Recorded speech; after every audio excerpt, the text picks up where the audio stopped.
বাংলাদেশের ক্রিকেট বোর্ডের সবচেয়ে উজ্জ্বল নক্ষত্রকে আপনারা হয়তো সবাই জানেন, এবং না বুঝলে আমার কাছে জানেন। সেটা হচ্ছে আমাদের গামিনী ডিসিলভা, যার ছোঁয়া ছাড়া আর কি বাংলাদেশের মিরপুর স্টেডিয়াম চলে না, যার ছোঁয়া ছাড়া বাংলাদেশের মিরপুরের একটা উইকেটও তৈরি হয় না, যার ছোঁয়া ছাড়া মিরপুর দিনের আলো দেখে না। আমি বলতেছি বাংলাদেশের সবচেয়ে ক্রিকেট বোর্ডের উজ্জ্বল নক্ষত্র হচ্ছে গামিনী ডিসিলভা। যে গামিনী ডিসিলভা ছাড়া বাংলাদেশে কোনো পিচ ক্রিকেটার নাই, যে গামিনী ডিসিলভা ছাড়া বাংলাদেশের দেশীয় কোনো পিচ ক্রিকেটার কখনোই ওঠে নাই, বা বাইরে থেকে যদি কোনো পিচ ক্রিকেটার আসা হচ্ছে তিনি তাকে তাড়া দিতে পারলেই বেঁচে যায়। মানে বাংলা সিনেমায় যেমন দেখেন না, মানে বাইরে থেকে কিছু আসলে মিজু আহমেদ বা মিশা সওদাগর ওই সময় কোনোভাবে ওকে তাড়াইতে পারলেই সম্পত্তি আমার, ঠিক তেমন গামিনী ডিসিলভার ক্ষেত্রে হয়েছে। এই শ্রীলঙ্কানকে আমাদের যে নিউজিল্যান্ড থেকে যে পিচ ক্রিকেটার আসলো তিনি তো পুরো শ্রীলঙ্কান মাফিয়া বলে তাকে বলে গেছে। কিন্তু ঘটনা হচ্ছে, আমি তার কথা কেন বলতেছি আপনাদের, ভাইয়া তিনি তো লাপাত্তা, তিনি তো পালাইছে, তিনি তো বাংলাদেশের যে কোথায় যে গা ঢাকা দিয়ে আছে তিনি মনে হয় বাংলাদেশের এলাকা চিনে কিনা আমি জানি না, তবে তিনি লাপাত্তা হয়ে গেছে। এই কারণেই যে তিনি গ্রাউন্ডসম্যানদের টাকা মেরে খেয়ে পালাইছে,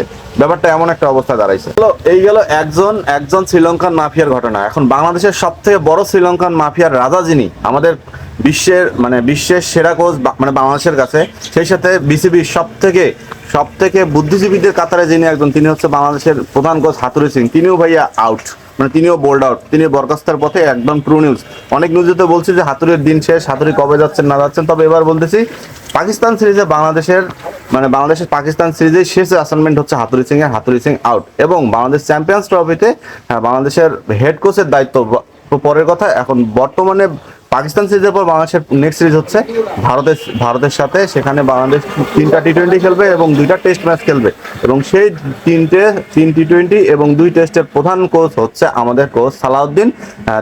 প্রপোজাল তাকে অলরেডি পাঠিয়ে দেওয়া হয়েছে, হয়তোবা তিনি নতুন বাংলাদেশ গড়ার ক্ষেত্রে, নতুন বাংলাদেশ ক্রিকেট বোর্ড গড়ার জন্য তিনি রাজি হতে পারে, এবং বাংলাদেশ ক্রিকেটে তার অবদান দেওয়ার জন্য তিনি রাজি হওয়ার মতোই একটা অবস্থায় আছে।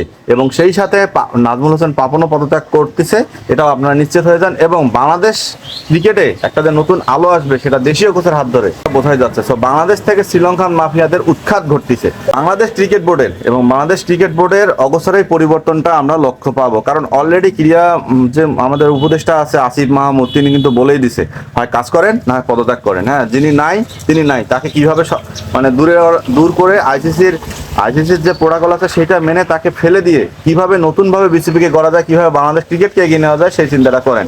আর দুর্নীতিবাজেরা তো ভয়ে এখন পর্যন্ত আর মুখ দিয়া মানে উকি মারে নাই। যারা দুর্নীতি থেকে একটু মুক্তি আছে হালকা পাতলা, তারাই কিন্তু ভাই সামনে এগিয়ে আসছে। তো যাই হোক, একদম ট্রু খবর যে বাংলাদেশ ক্রিকেট থেকে হাতুড়ি সিং এর এটা লাস্ট অ্যাসাইনমেন্ট। বাংলাদেশ ক্রিকেটের হেড কোচ হতে যাচ্ছে সালাউদ্দিন, এবং গামিনী ডিসিলভা গ্রাউন্ডসম্যানদের টাকা খেয়ে ভাই পালাই গেছে।